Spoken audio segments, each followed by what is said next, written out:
crypto will eventually take over, and the reason I think that is that it's just a better product than our current money.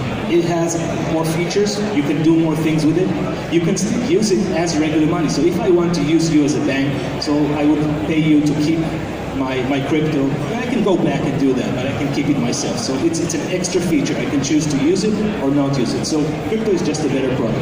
And the thing is, with considering crypto money or fiat money is another very important thing.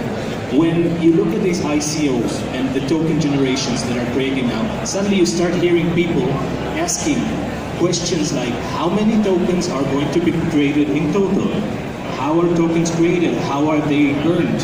What is going to be their usage? What is going to be their value? Who is getting those tokens? Who is allowed to print them? Are we asking that about the dollar, about the euro, about any other currency? Are we allowed to ask that? This is the thing. We're evolving as a community and we're getting smarter. And this is why crypto will win eventually.